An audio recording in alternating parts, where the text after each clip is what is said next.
Kuya, mangangaral lang ako ng salita ng Diyos po. Saglit lang naman. Salamat ha. Yan, isang mapagpalang tanghali po sa ating lahat. At nais ko lang po magpahayag ng libreng salita ng Diyos habang tayo po ay bumabiyahe. Gusto ko lang kunin yung pagkakataon na maipanalangin din po ang ating biyahe na makarating po tayo ng safe sa ating mga pupuntahan. And bago po tayo manalangin, meron lang po akong i-share sa inyo na salita ng Diyos. Libre lang po ay ito, hindi po ako manghihingi sa inyo ng kahit na anuman pong bagay, lalong-lalo na po ng pera. Kasi sabi po sa Biblia, sabi ng Panginoong Hesukristo na hindi lamang sa tinapay nabubuhay ang tao, kundi sa bawat salita na nagmumula sa bibig ng Diyos. Alam niyo po kung bakit napaka-importante ng salita ng Diyos sa buhay ng bawat isa. Kasi ang salita ng Diyos po, ito po yung pagkain natin spiritually. Kasi hindi lang po tayo merong laman o pisikal na pangangatawan. Meron po tayong kaluluwa, meron tayong espiritu. At yung salita ng Diyos, ito yung nagpapalakas sa mga nanghihina. Ito yung mga nag-i-encourage sa mga nadi-discourage, at nagbibigay rin po ito ng kapayapaan sa mga may pinagdadaanan sa buhay. At sabi rin po sa Lucas chapter 11 verse 28, sabi ni Jesus, mapalad ang mga taong nakikinig ng salita ng Diyos at tumutupad sa salita ng Diyos. Kaya hindi po ako nahihiyang ipangaral sa inyo ang mabuting balita, mga kaibigan, dahil ito po ang kapangyarihan ng Diyos para sa ikaliligtas ng bawat sumasampalataya. Kung sasampalatayanan natin ang Biblia, ang nakasulat sa Biblia, may kakayahan po itong iligtas tayo sa kapahamakan. Dito pa lang sa mundo, may kakayahan na itong iligtas ang ating buhay sa magulong pamumuhay, at magkakaroon tayo ng kapayapaan kahit sa kabilang buhay. Alam niyo po ba na kailangan po natin ang Panginoong Hesukristo sa buhay natin? Hindi lang po need natin ng pera. May mga tao pong nagsasabi na ang kailangan natin or ang solusyon sa lahat ng pangangailangan natin ay pera.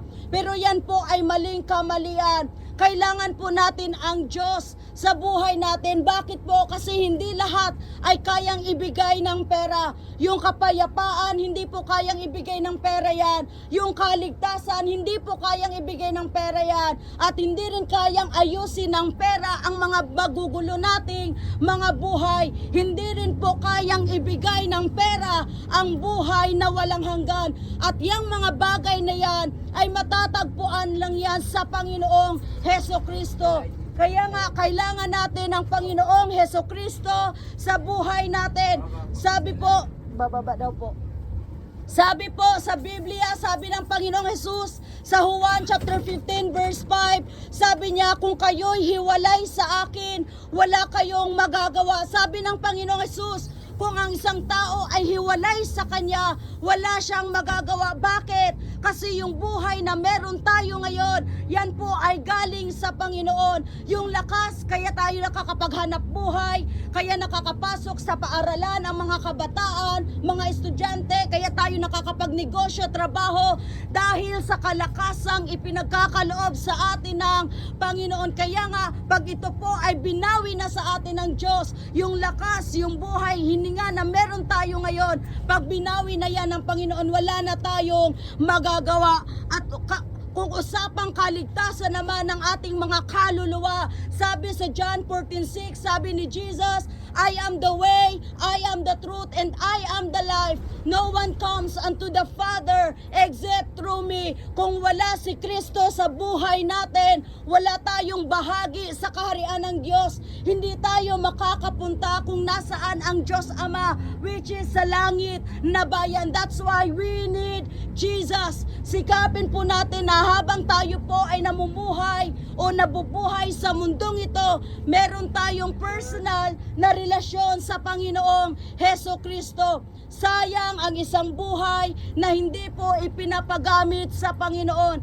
Kahit tayo na po yung maging pinakamayamang taong mabubuhay sa mundong ito, kung wala kang Kristo sa iyong buhay, kaibigan, sayang at walang kwenta yung buhay na yan. Alam nyo po, sabi po sa Mangangaral chapter 12 verse 1, alalahanin mo ang iyong manlilikha sa panahon ng iyong kabataan bago dumating ang araw at taon na puno ng kaguluhan at panahon na hindi mo na madadama ang tamis ng mabuhay. Ibig sabihin, sa panahon ng kabataan, sa panahon na malakas pa tayo, sa panahon na malusog pa tayo, sa panahon na kaya pa nating maglingkod, wala pa tayo sa hospital, wala pa tayong sakit at karamdaman, hindi pa tayo bedridden, no, alalahanin na natin ang Diyos na lumikha sa atin. Alam niyo po, hindi po tayo nag-exist sa mundong ito na parang wala lang. Meron pong purpose ang buhay natin kung bakit tayo nandito sa mundong ito. At ayon sa Biblia, ang purpose ng buhay natin sa Mangangaral, chapter 12 verse 13, is ang matakot sa Diyos na siyang lumikha sa atin at sumunod sa kanyang mga utos. Nilikha tayo ng Diyos para sa Kanya, para maglingkod sa Kanya, at para sumunod sa Kanyang kalooban. Yan ang purpose ng buhay natin, mga kaibigan. Kaya lang kung hindi po natin alam yung purpose ng buhay natin, masasadlak tayo sa maraming kaguluhan at kapighatian. Yan po ang nangyari sa buhay ko noon, nung wala pa ako sa Panginoon. Akala ko dati na kapag nagbisyo ako, uminom ako ng alak, manlalaki ako, makipaglibin ako, gumamit ng ipinagbabawal na gamot, akala ko yun yung purpose ng buhay ko. Alam niyo po, naging napariwara yung buhay ko, nasadlak ako sa maraming kaguluhan, na-depress ako, nagka-anxiety ako, nawala ng magandang direksyon ang buhay ko. Akala ko yun na yung purpose ng buhay ko. Pero kailan lang nagkaroon ng magandang direksyon ang buhay ko? Noong ako po ay nagpagamit na sa Panginoon. Noong nag-decide ako na hanapin ang Diyos at ang kanyang mga salita. Inayos ng Diyos yung sirang buhay ko, yung sinirang buhay ng dyablo, yung buhay ko, inayos ng Panginoon nung nag-decide na akong maglingkod sa Kanya. Pinalaya ako ng Diyos sa mga bisyo, sa anxiety, sa ipinagbabawal na gamot, even sa depression, pinalaya ako ng Panginoon. Kaya po ako naging ganito ay dahil po sa grasya at habag ng Diyos. Kung ano po ang nangyari sa buhay ko ay pwede rin pong gawin sa inyo ng Panginoon, mga kapatid, mga kaibigan. Kung meron man kayong pinagdadaanan sa buhay ngayon, stress na kayo, bigat na kayo sa mga problema, pagsubok na pinagdadaanan nyo ngayon, si Jesus ay nandyan lang para sa atin. Sabi sa Mateo chapter 11 verse 28, sabi ng Panginoong Hesus, lumapit kayo sa akin, kayong lubhang nabibigatan sa inyong mga pasanin, at bibigyan ko kayo ng kapahingahan. May mga bagay na inaalaw ng Diyos na mangyari sa buhay natin para matuto tayong lumapit at tumawag sa Kanya. Yung mga pagsubok na yan, inalaw yan ng Panginoon para tayong mga tao ay matutong tumawag at hanapin ang Diyos sa buhay natin. Again po, serve the Lord. Hanggat buhay pa tayo, malakas pa tayo. God bless you po. Pagpalain kayo ng Diyos. Ingatan po kayo ng Panginoon. Habang malakas pa tayo, malusog pa tayo, ipagamit na po natin yung buhay natin sa Panginoon, kasi pwede pong maging huli na ang lahat. Ang bukas ay wala pong kasiguraduhan.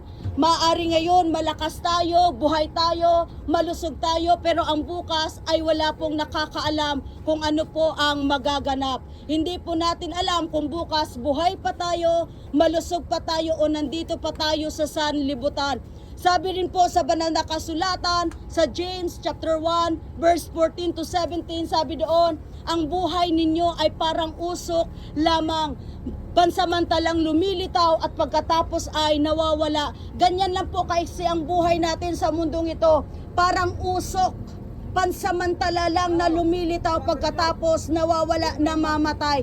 Kaya nga po, alam nyo, paghandaan po natin yung patutunguhan natin sa kabilang buhay. Marami po sa atin dito naniniwala na merong Diyos, merong langit, merong impyerno. Ngayon, may mga naniniwala na ang lahat ng tao sa langit mapupunta pagkatapos mamatay, pero malinaw na sinasabi ng Biblia na hindi po lahat ng tumatawag sa pangalan ng Panginoong Hesukristo ay makakapasok sa kaharian ng langit. Sino lang po ang makakapasok sa langit? Yung mga taong sumasampalataya sa Panginoong Hesukristo at sumusunod sa kalooban ng Diyos. Kaya bago po tayo makarating sa ating mga tahanan, dito pa lang po, siliksikin na natin at kumustahin ang ating relasyon sa Panginoong Hesukristo. Meron pa ba tayong relasyon sa ating tagapagligtas?